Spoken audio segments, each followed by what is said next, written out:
Hello everyone, I'm Just Some Reader, and today I'm going to be ranking everything I read in winter 2026. So this won't only be novels, but also manga. Because I'm a big manga boy, what can I say? This is going to be a list of things I read between the months of January and March, and also ongoing serialized works like manga that I started within that period. First, let's kick off some honorable mentions. We have Ovid's Metamorphoses. I'm a big fan of classical literature, but I've only read about half of this so far, and I didn't feel like I could put it on the ranking list. But the Metamorphoses basically feels like every Greco-Roman myth put into one single epic poem, and it's pretty dang good. And it's focused on the titular metamorphoses, or changing from one thing to another. Another mention is The Hero of Ages by Brandon Sanderson. Also a great book so far, I'm halfway through it, but it'll have to wait for the spring ranking video. Also, I read my own book like 4 times as I was editing it. Personally, I think it's great.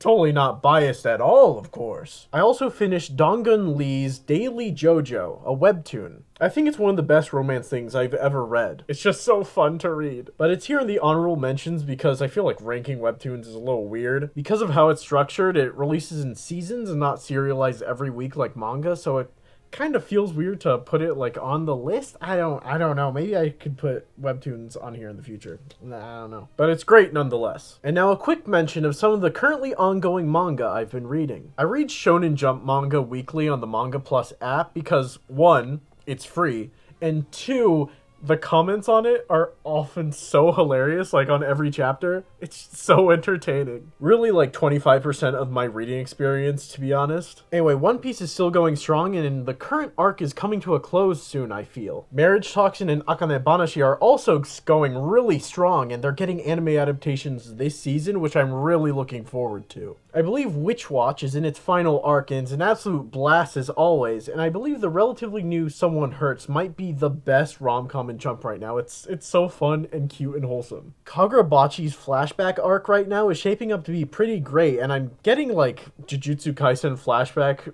like vibes from it. Like Jujutsu Kaisen did it first, so now I feel like a bunch of other Shonen Jump manga are gonna start doing it as well. Like, of course, other manga have flashbacks within them, but this feels like a real dedicated arc to it. The only other arc I can think of is like this one arc in Bleach, but other than that, not too much. It feels pretty new. I still don't know what the hell is happening in Marching Crown, but And somehow Himari Yoshino, the girl whose name is in the title of the romance manga Himaten, is still the worst of the 3 girls. How do you screw that up? Like, I don't think she should win at all, but it's really interesting to see the comments delve into just pure delusion by wanting the other characters to go against the title of the manga. It's so funny. But with that, let's dive into the list proper. In dead last at number 13, we have L.J. McDonald's The Shattered Sylph. I made a video about this book, so you can see my full thoughts there, so I'll keep this brief. This book is about a girl getting kidnapped, getting shipped off to some slavers across the sea, and then 3 guys, really 2 guys, go off to rescue her. But this book was definitely my least favorite book I've read this entire season. Like, romantasy has to be way better than this, man. There's actual potential in some of the concepts McDonald presents, but the execution! The main romance with the MC is so icky, and the only thing that saves the book is the relationship between the MC's dad and the MC's love interest. Whoa, huh? Like, how do you fuck up romance like that? It was bad. I hated it. But Goodreads doesn't, and the relationship between those 2 male main characters is actually done pretty well. So, thumbs up, thumbs down. At number 12, we have Deathhunter by Ian Watson. There's also a video for this one. This one is definitely better than The Shattered Sylph. It's got interesting thoughts about the nature of death, and its depiction of the afterlife is trippy as hell. But also the main character is a little insufferable, and it's certainly not for everyone. Literally no other book talks about death this much. I doubt the Egyptian Book of the Dead talks about death this much. It's the only thing on people's minds. Like, I get it, that's the point of the book, but God, it can get so annoying. And it feels like the only time they don't is when the main character is going bananas for women inside his head and falling into delusion about them. So thumbs up, thumbs down. Now, I really do read a lot of manga weekly, so let's move these out of the way while I talk about some of them, shall we? At number 11, we have The Struggle is Real with Giriko Kirigiri by Mitsusupa Fujimoto. This is a 4-panel comic on Jump Plus. It's about an office lady named Giriko Kirigiri who is sharing her struggle meals.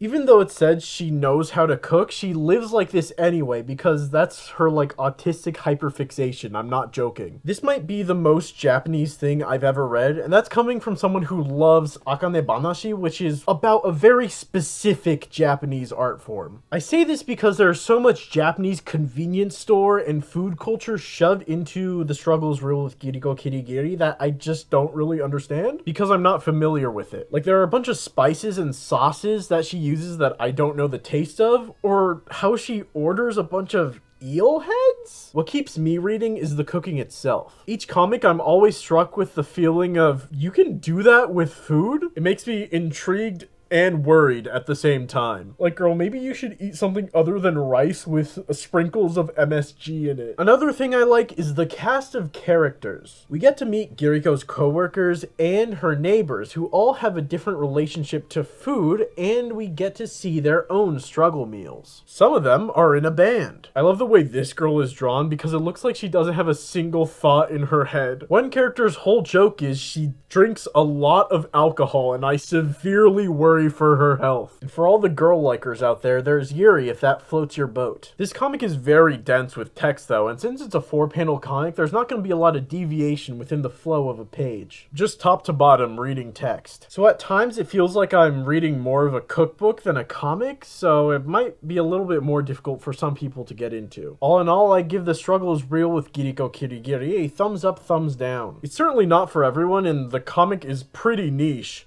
but I wouldn't say it's bad at all. If the concept seems interesting for you, give it a shot. At number 10, we have Rainy Face by Misaki 1N1M. This is a Toho Project fan comic I somehow found at a thrift store. It's about two characters named Cyrano the Ice Fairy and Shiki Eki, the Judge of Souls, making friends. I go more in depth about it in my video on the subject, so you can give that a watch, but overall, it's just plain adorable. But it's also entirely in Japanese, so I don't know how you're gonna read it without knowing Japanese. So I just give it 1 thumbs up. It's just a cute, light, simple read if you know Japanese, and if you don't, you can look at the pictures. Now let's move you. At number 9, we have Underdoctor by Kyo Tanimoto. This is a new Shonen Jump manga about an underworld doctor named Haiji who has a special superhuman ability to see weak spots in a person that tells him exactly what they're ailing with. It's decently interesting so far, and I really like the medical drama aspect where they're exploring the effects of medicine and treatment on both patient and doctor. There's also fighting, of course, which is fun, but I don't know how much I really care for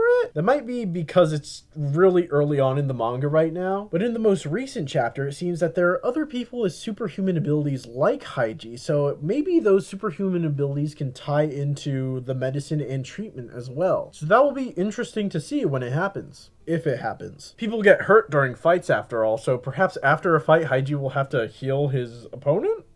Who knows? It already happened once. Again, it's early, but I'm liking what I'm seeing so far decently enough. While it's here, of course, since I don't know if it'll get the axe of Shueisha. Apparently the author was a former My Hero Academia assistant, and I can tell in the art sometimes. It's great, and the designs are simple yet very memorable. I really like the main character Haiji's little glasses with the crosses at the end. And also how his female sidekick has like this scar on her face. It's pretty rad. So 1 thumbs up. If you like shonen, it's more shonen. There's certainly more reading you have to do while reading Underdoctor than the average shonen battle manga, which may not be a draw to other shonen battle manga fans, but it is a draw for me, because other shonen battle manga fans have a reputation for having no reading comprehension. At number 8, we have West Tokyo Metal Brothers by Nobuko Sezawa. I fuck with this one heavy. It's so goofy, and the art can be so jank, but that just adds to the something about it that makes it so charming. It's that good kind of goofiness. The main character, Haruo Minami, lives and breathes metal. Not like the Allomancers of Mistborn. No, he's a true metalhead, like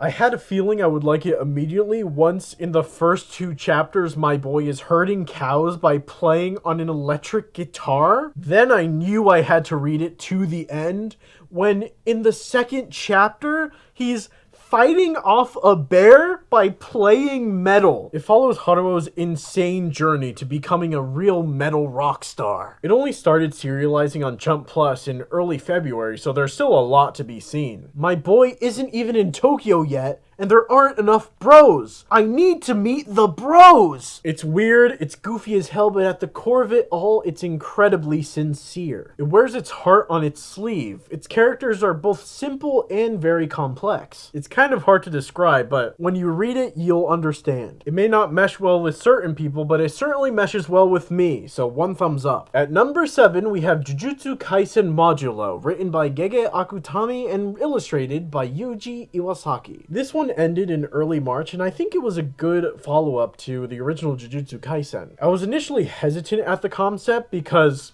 putting aliens in a sequel to a Shonen Jump manga has had mixed results in the past, but I think I trusted Gege Akutami enough to actually deliver on that concept. And for the most part, I think he did. I really like how the tension between humanity and the aliens kept building up, and the resolution of it all felt very JJK. Not a full solution, but changing it so it's more manageable for those in the future. I also liked how it handled characters from the previous series. They were somewhat relevant, of course, but they were able to step out of the limelight long enough for the new characters within Modulo to actually shine. But of course, shonen battle manga fans can't read, so I'm gonna give this one 1 thumbs up. You really have to read JJK first anyway to read this one. And at number 6, we go back to novels with the 2nd book of the Redwall series, Mossflower by Brian Jacques. I made a whole video on it, so if you want my thoughts on it, you can go watch it there. This is just a great quest fantasy book with woodland creatures in it. The legendary Martin the Warrior goes on a quest to find the badger Boar the Fighter, so that the evil wildcat queen Sarmina can be overthrown and that the woodlanders of Mossflower Wood can finally be liberated. It's great for people of any age, and it's just a fun, hopeful read. When people band together, they can enact change in the world.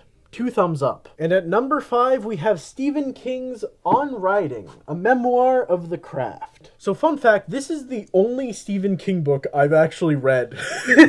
But as I was reading it, I was like, maybe I should read some of this guy's books.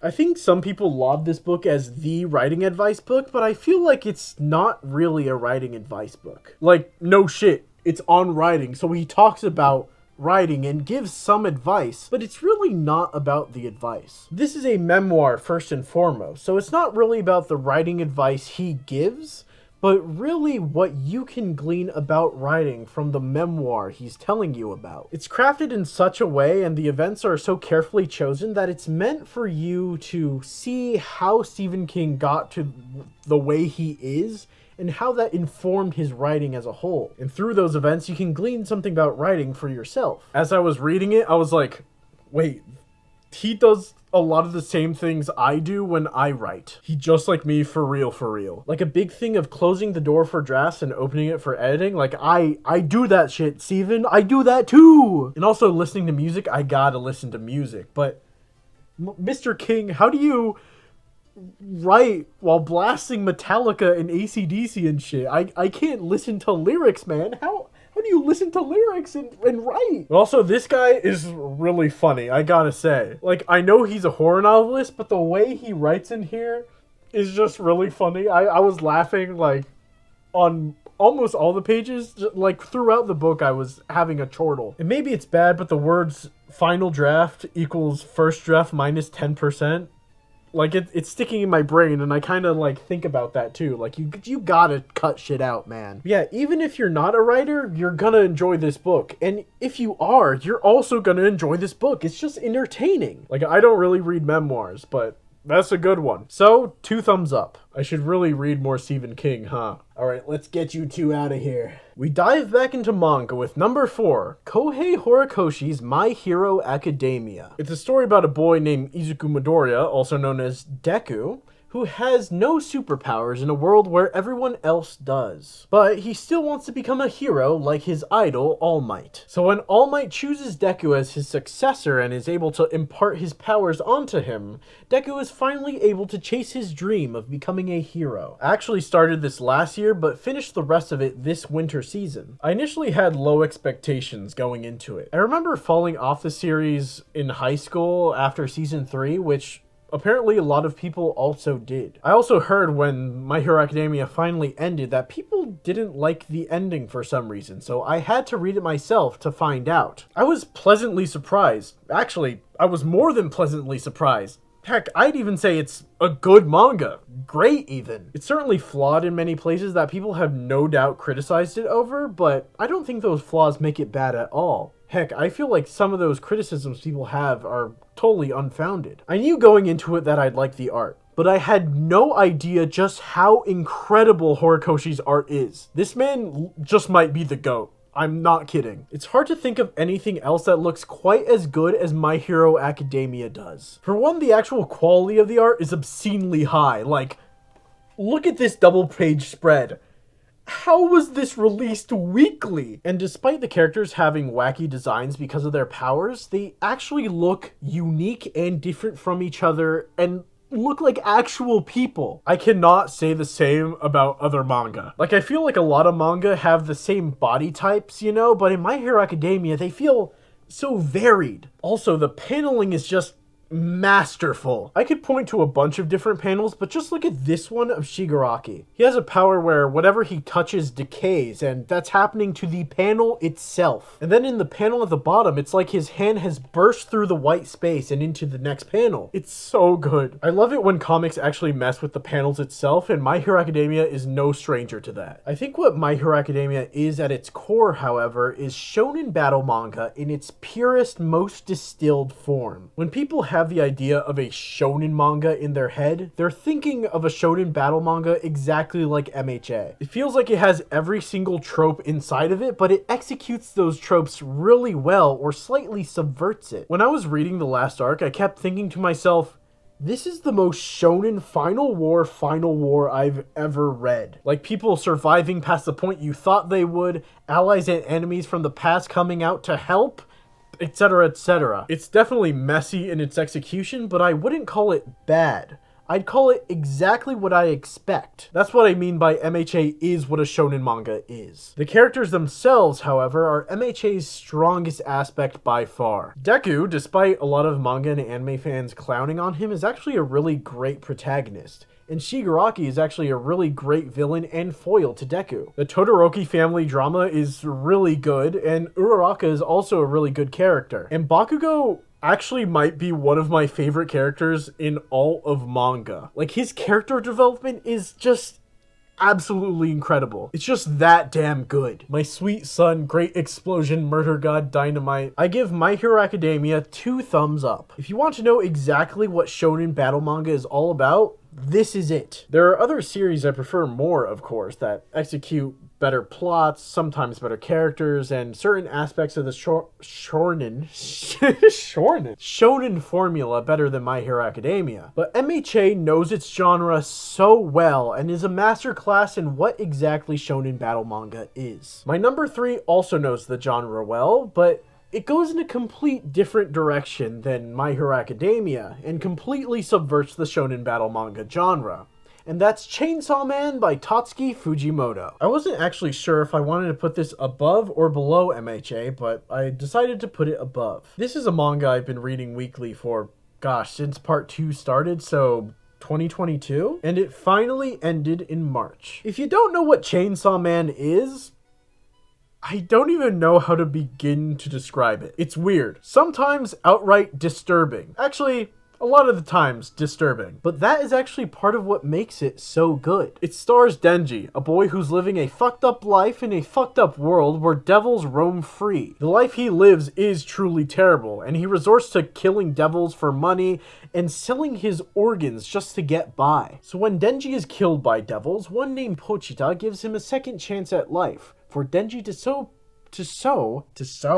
to show Pochita his dreams. In doing so, Denji becomes the titular Chainsaw Man. To me, I feel like Chainsaw Man is all about trying to live and trying to pursue the life that you want to live. Through all its twists and turns, dangers, relationships, etc. It has that same shonen heart, but the way it goes about it is in a completely different way than everything else. Now, I'm gonna get into spoilers for the ending, so if you don't want to be spoiled, you can go to this timestamp on screen. Got that? Are you sure you got that? It's gonna be me yapping about the ending for a bit. I don't know how long, but it's gonna be for a bit. You're sticking around? Alright then. The ending of Chainsaw Man is divisive. Some people hate it, and I can understand why. It came suddenly, like out of nowhere. People kept thinking like, this can't be the end, there must be a part 3. Perhaps the pacing fell off. But as I keep thinking about the ending, the more I come to actually like it. I like to describe the ending of Chainsaw Man as the most Chainsaw Man ending I can think of. It came suddenly. That's true. Perhaps it did. But isn't that the same of every ending in Chainsaw Man? I'm not talking about plot endings. I'm talking about character endings. Specifically, I'm talking about their deaths. Death comes so suddenly in Chainsaw Man. It's quick, unexpected. It feels like any character could die at any point. Heck, it's established in the very first chapter with how quickly Denji dies. And so too was the ending of the manga quick. All the suffering that happened throughout the entirety of the manga was because of Pochita. Pochita eats his own heart, and therefore everyone forgets about Chainsaw Man as if he never existed. So without the catalyst of it all, Denji's life is made better, enjoyable, bearable, even if just a little bit. But this is not the fatalistic sense of, it'd be better if I simply didn't exist.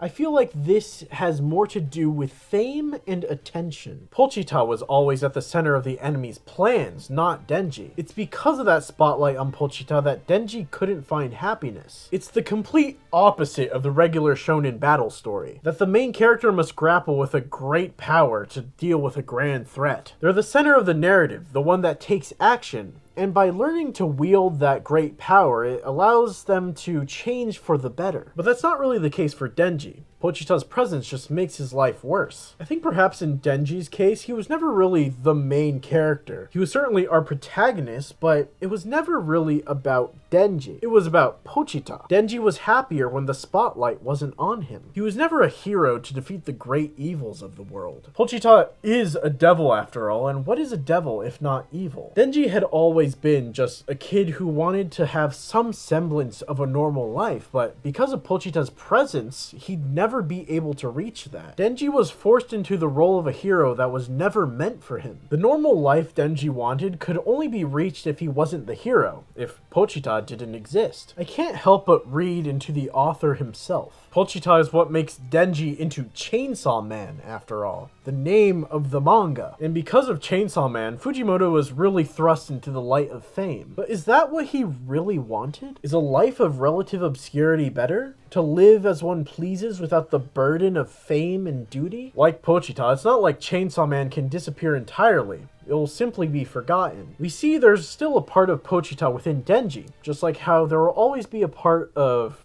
Chainsaw Man within Tatsuki Fujimoto, even when Fujimoto goes on to create different things. Similar, but different things. Even when Denji is called Chainsaw Man, it reads almost like a fan pointing out an author and recognizing the author for some work, but in actuality, the fan was recognizing something else about it entirely different, devoid from that previous work that had defined him before. Sometimes it's best to leave something behind and put all your focus into something entirely new. But that's just what I got out of it. Perhaps other people got something different out of it as well. Hi, are you back? Welcome back! The rest of Chainsaw Man is great in its own right, but this is just a ranking video, not a deep dive into all of Chainsaw Man. So I give Chainsaw Man 1 thumbs up. 1 thumbs up and it's above something with 2? Yes. My ranking system is all about keeping the audience in mind. So while I myself love Chainsaw Man and recognize its quality, I certainly cannot recommend it to everyone because of all the weird stuff in it. If you've read Chainsaw Man, you know what I'm talking about. If you can handle that weird, I certainly recommend it. Oh my god.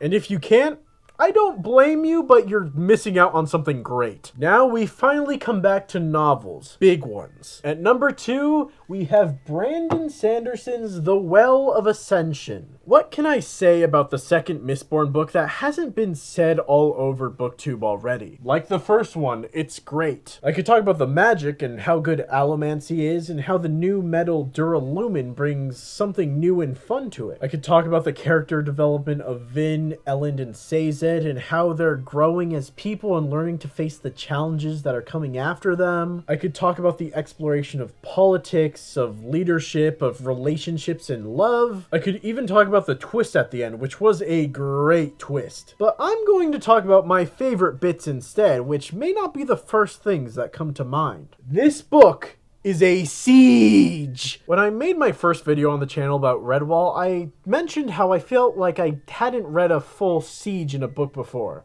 Now this is a true siege. You've got an army outside the walls of a city waiting for the city's supplies to run out. The skirmishes, the fighting. It was great to see how the empires and kingdoms that sprouted up in the wake of the Lord Ruler's defeat had to interact with each other, especially Elend's new government in Luthadel, which is beset by enemies at all sides. It's the one being sieged. We're seeing a siege. We're not sieging something else. We're seeing a siege. It's, oh my god. I think the biggest thing about The Well of Ascension, though, is its pacing. I don't think I've read a book as perfectly paced as The Well of Ascension. It's engaging from beginning to end and difficult to put down. Sanderson's already good at that, but he just locked in for this one. I've only read a few other Sanderson books. Elantris, Warbreaker, the first Mistborn, and the first Stormlight Archive book, The Way of Kings. Yes, I made a silly cosmere video, and I haven't even read all the cosmere. I know. They all have something the people like to call the Sanderlanche. It's when the book ramps up towards the end, and you can't help but be glued to the page. Everything before that is fun to read, of course, but not nearly to the point of that final portion. This is especially true for The Way of Kings, as that book is kind of slow in the beginning, but it's also very true of Warbreaker and Elantris. The Well of Ascension is not like that. Perhaps it's because of the siege aspect of the book, but because tensions are so high, as you read it, that just keeps getting hotter and hotter until it finally reaches a boiling point. Some people could argue that the ending is a Sanderlanche, but I'd say it's a natural resolution to all the problems and tensions that built up throughout the entirety of the book. The looming threat of the forces outside the city walls are ever present, and it only gets worse as new problems present themselves. So I'm giving it 2 thumbs up. It's a great book. There's a reason why people talk about the cosmere, and it's for good reason. Very little comes close to how easy it is to read a Brandon Sanderson book. Not just because of its prose, it's simply easier than other books, but just how engaging the story and characters are. My camera almost died, so I'm gonna have to leave it charging as I film, so the audio quality will be worse. We'll just have to make do as we get into the final book. At number 1, we have the King of Fantasy himself, J.R.R. Tolkien's The Return of the King. If you've been watching my silly Instagram or TikTok videos, you'll know that my friends wanted to watch the extended edition trilogy of The Lord of the Rings at the end of March. I had only read The Fellowship of the Ring and The Two Towers beforehand, so I had to finish The Return of the King before we watched it. I'm weird. I'm not one to read books in a series one after another. That's why right now I've read Elantris and Warbreaker, not the entirety of the Stormlight Archive. Like, yes, I have Words of Radiance right here, but I haven't got into it yet because I wanted to finish Mistborn and also read a lot of other books, but yeah, you know. The same is true for a lot of other fantasy series. You can see them right on my shelf. You know, we've got Game of Thrones and A Clash of Kings, but not the rest of the series. Or just, we have the first 3 wheel, I don't know if this is on camera, but you can see I have the first 3 Wheel of Time books, but I've only read The Eye of the World so far. I'm gonna get into these at some point. This is probably also due to the fact that I had to read a lot of books in college, and this is just how I was trained to read books. Like, a lot of stuff on this bookshelf here was stuff I had to read, and it's not like these are all in a series, you know. I had to read a lot of stories week by week, and they were all different. But anyway, back to The Return of the King. This was really the first time I had finished a fantasy series since I was a wee lad, and the second time will be when I finished The Hero of Ages. Initially, I wasn't quite sure if I wanted to put The Return of the King over the Well of Ascension or not. Crazy, I know. Especially because the early chapters kind of just felt like Pippin screwing around in Minas Tirith and talking to like Baragon and like Baragon's son, I guess. But as I read, I started to understand what exactly made The Lord of the Rings so special and why it's lauded as perhaps the quintessential fantasy book. You've seen my shelf. I've read a lot of myths in classical literature. Knowing Tolkien was a scholar and had actually translated Beowulf, I know he was familiar with myth. In reading The Lord of the Rings, it feels exactly like one. It feels mythic. Huge spoilers incoming, of course. Skip to this timestamp if you want to not hear spoilers, but also it's The Lord of the Rings, you've probably heard these already. The family drama between Denethor and his sons feels very mythic. When Denethor climbed the pyre and burned himself to death, it reminded me of scenes like Dido's death in Virgil's Aeneid, though not nearly as heroic as Dido's death was. When Merry's sword melted after stabbing the Witch King of Angmar, it reminded me of the scene with Beowulf stabbing Grendel's mother and his own sword melting. When the hobbits return to the Shire and have to solve the problems plaguing it with the scouring of the Shire,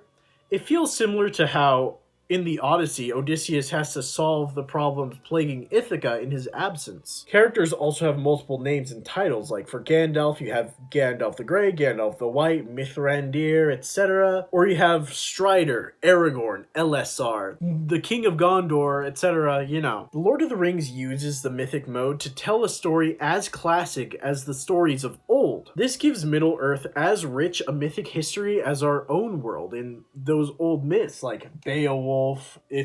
I'm pointing to something off camera, but Beowulf, things like the Song of Roland, the Odyssey, and of course the chapter of the ring being destroyed is a classic. When the evil is finally vanquished, it's not because Frodo was able to give up the ring, far from it. It's because of Gollum. And of course there's the bond between Frodo and Sam, which is also great. The bond between those two really feels like a bond between two men within a myth, like, you know, Achilles and Patroclus. But the book doesn't end very quickly after the ring is destroyed.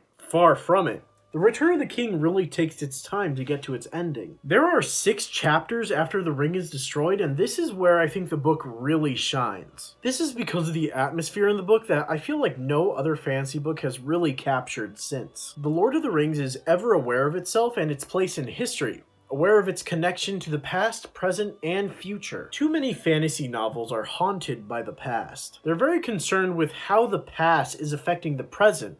You know, all the lore, all the world building and storytelling that happened in the past. That past is certainly present within The Lord of the Rings, don't get me wrong. All the scenes with the Ents, the talks of ages past with the elves, the fall of Numenor and its men, etc., etc. But The Lord of the Rings is aware of its future and its relationship to that future. Time is just less strict. Even when the characters talk about the past, they also talk about the future. They may not know what will occur exactly, but they know it's coming and what has been prophesized will come to pass. The past, the present, and the future are all relevant to what is happening in the now. It reminds me of something I learned about Beowulf and Old English poetry as a whole, something called temporal interlace. Like great knots of time, the present will sometimes dip into the past and then the present again within the poem. Or also from past to future, present to future, future to present,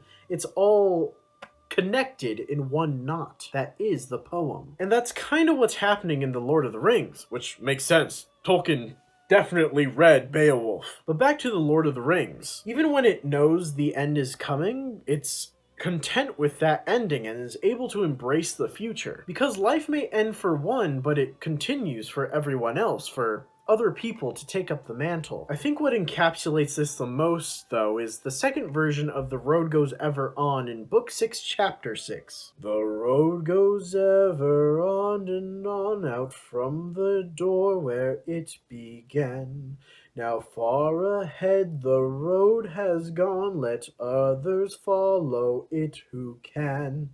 Let them a journey new begin, but I at last with weary feet will turn towards the lighted in my evening rest and sleep to meet. Like, of course, the road is life and the inn is death. That's pretty clear. But I would also say that The Return of the King and the entire Lord of the Rings trilogy is itself a traveler along the road of the fantasy genre. The Lord of the Rings, with its knowledge of myths and fantasy books of the past, may now lay down to rest for a new age of fantasy to come after it. Its time has passed and others have come to take up the journey as well. Just look at everything on this shelf. They have taken up the journey after Tolkien, especially Anya, my favorite fantasy protagonist. Also, I think this is the only book that has ever made me cry. The ending just hit me, man. But with Frodo and Bilbo walking on that boat and saying goodbye to their friends, goddamn. It hit me right in the feels. So overall, 2 thumbs up. It's The Return of the King. Of course, duh, it's got 2 thumbs up. It's great, you should read it. And that's everything I read in winter of 2026. Spring is already shaping up to be full of interesting new books for me to read. Both good and terrible. If you like this video and want to see more, you can go down and hit like and subscribe if you haven't already.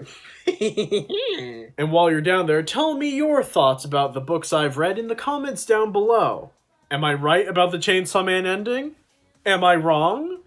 Is the Lord of the Rings just terrible? Overrated? What about the Well of Ascension's pacing? Who could really say? You can in the comments down below. But anyways, I will see you when I see you. Bye!